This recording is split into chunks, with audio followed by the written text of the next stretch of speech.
Muito bem, meus caros, estamos aqui para um novo vídeo.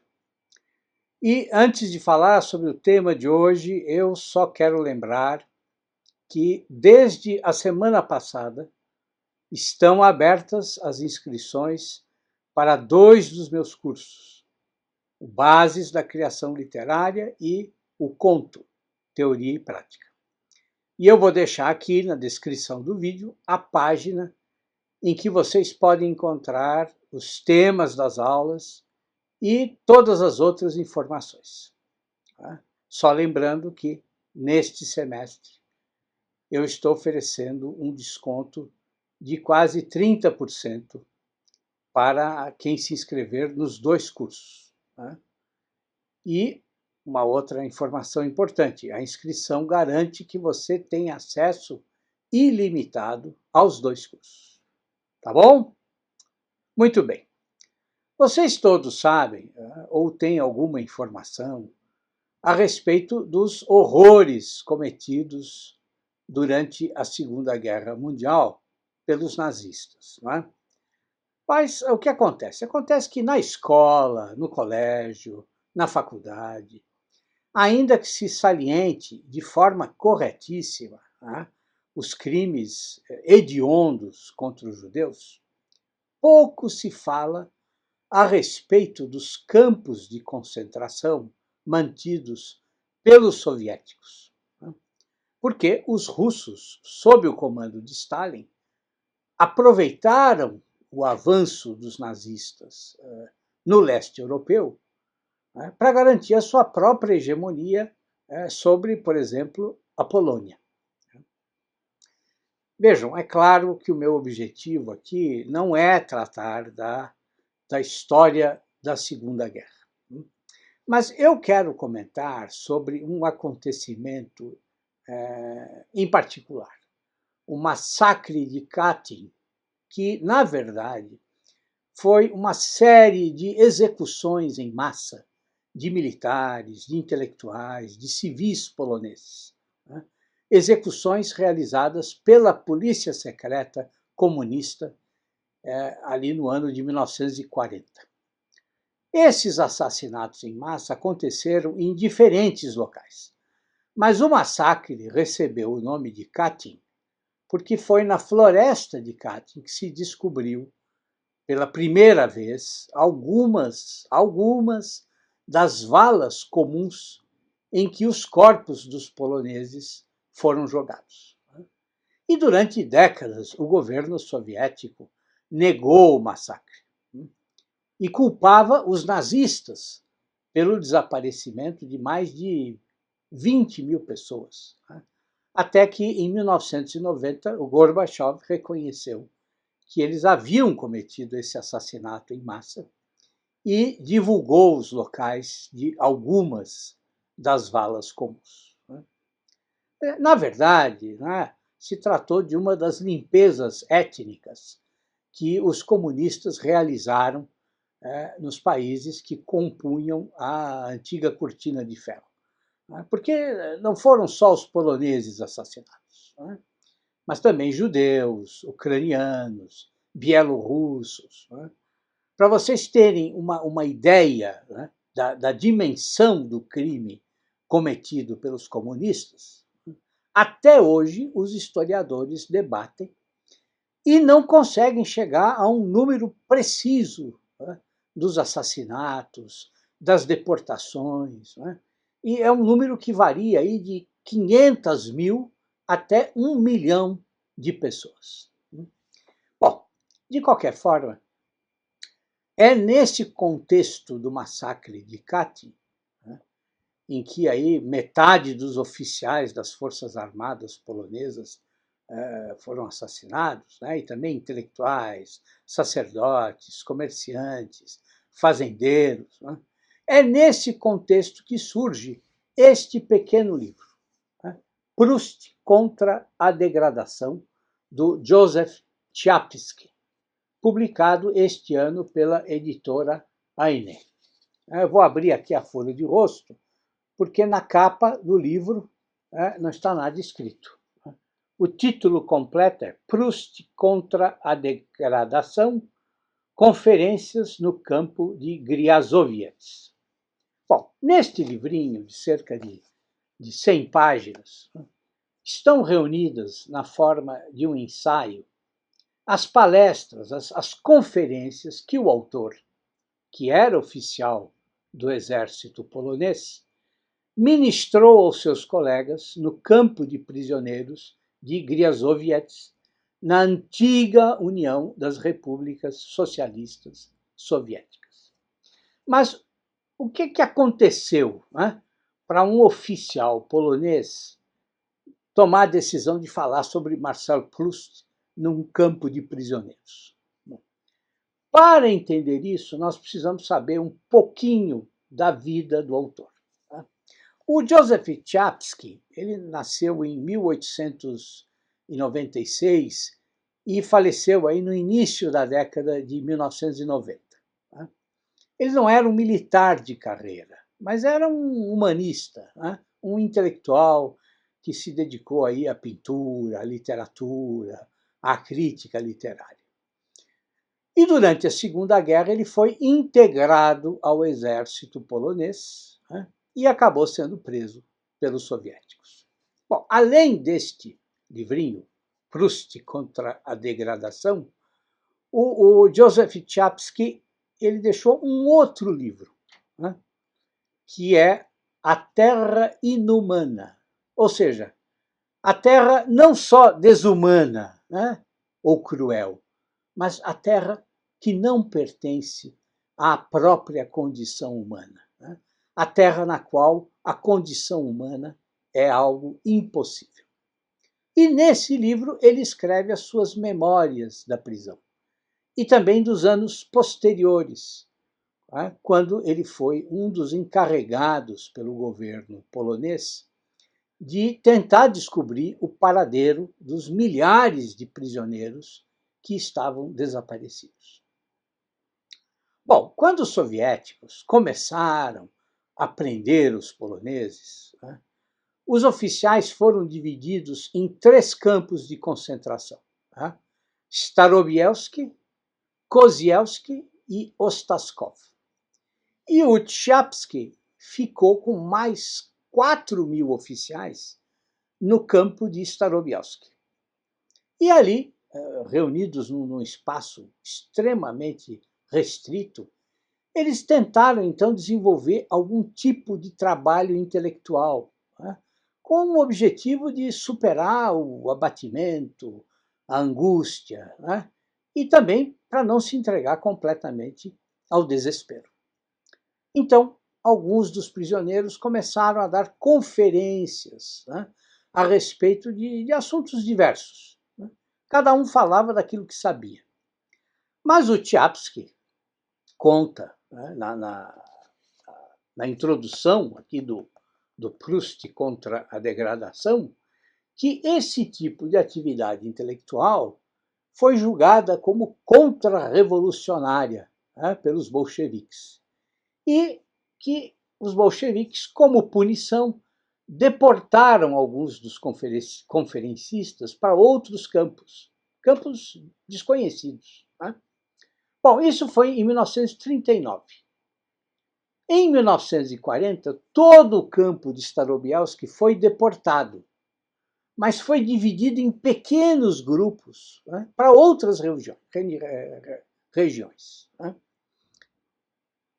Ao todo, eram cerca de 15.000 pessoas que foram evacuadas e foram redistribuídas. Bom, dessas 15.000 pessoas, só 400 sobreviveram. Para vocês terem uma ideia, todos os oficiais que estavam com o Chapsky no campo de Starobielsk foram mortos. Ele foi o único que sobreviveu. Bom, de Starobielsk eles foram levados para o campo de Griazowiec, que originalmente era um convento. Era um local de peregrinação religiosa, mas que tinha sido dinamitado pelos comunistas. E ali, então, nesse convento transformado em prisão, depois de muita insistência, eles foram autorizados pelos soviéticos para voltar a fazer os cursos, as palestras, né? Mas sob uma condição: eles tinham que submeter os textos das conferências à censura comunista. Bom, agora, imagine a situação desses homens, né? Presos num lugar em ruínas e obrigados a trabalhar o dia inteiro num frio que chegava algumas vezes aí a 40 graus negativos. E depois, à noite, eles ainda tinham ânimo de se reunir para ouvir os colegas falarem sobre história, arquitetura, viagens, a história do livro, pintura, né? E também literatura.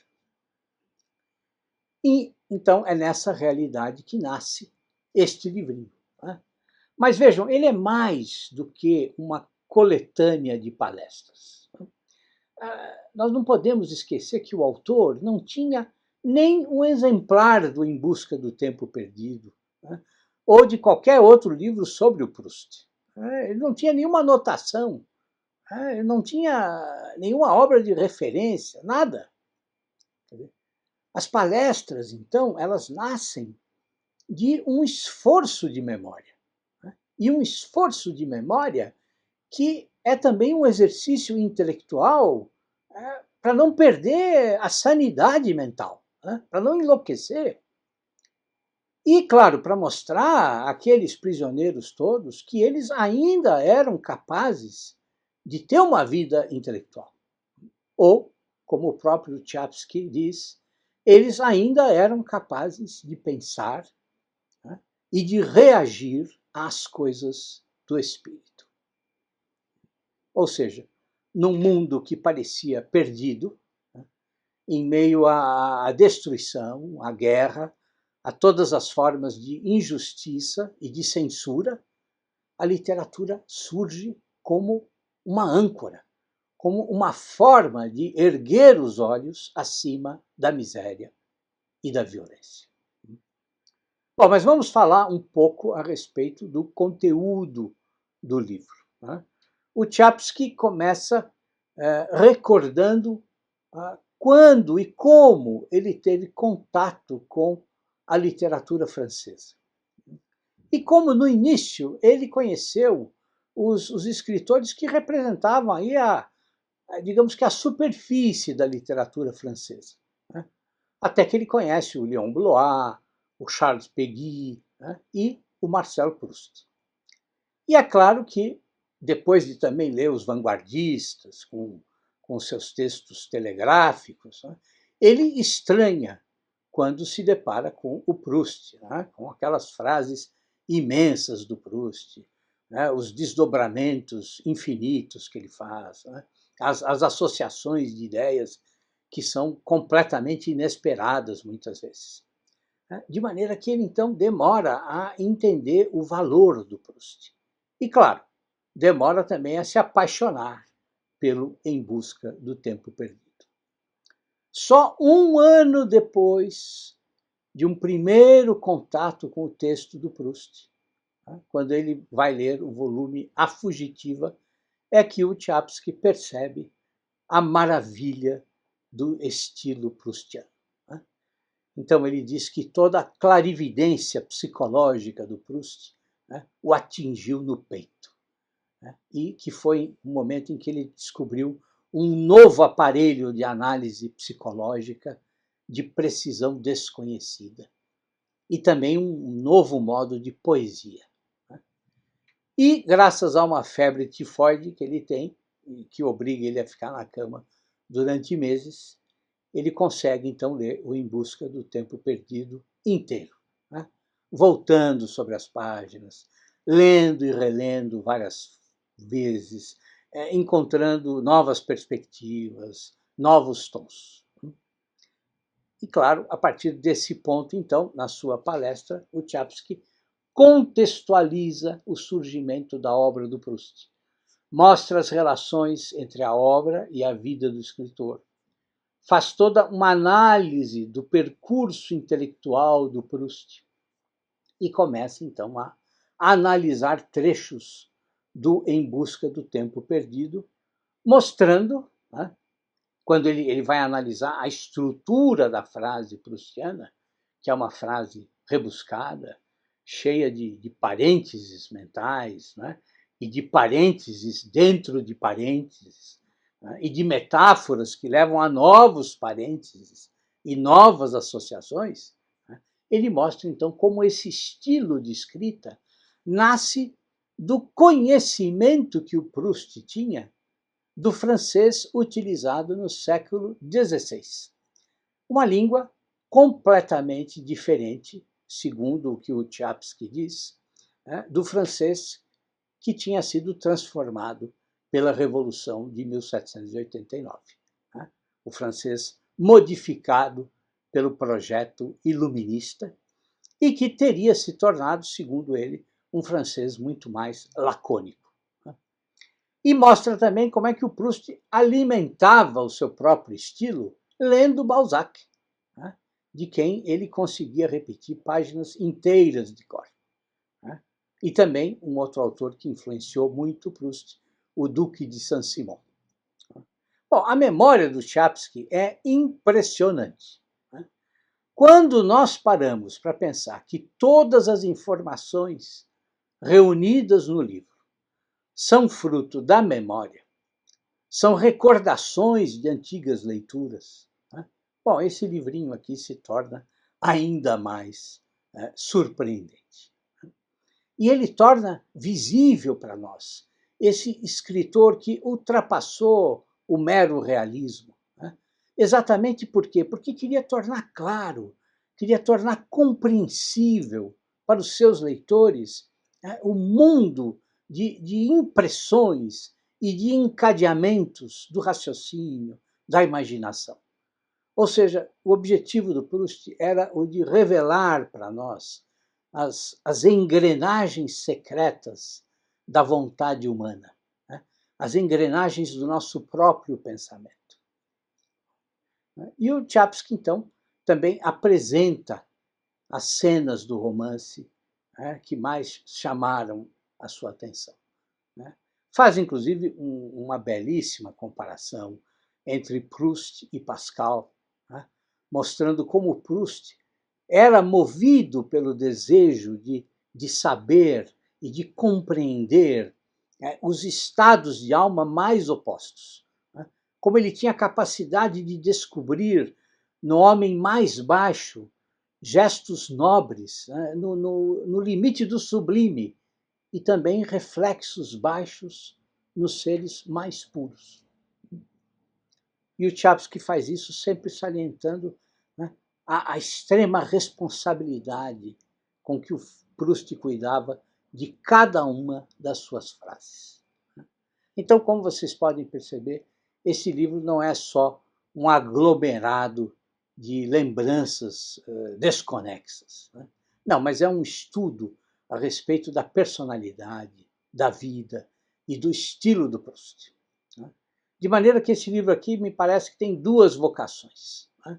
Ele é uma reafirmação da sensibilidade e da inteligência humana diante da violência da guerra, né, diante da violência do homem contra os seus semelhantes.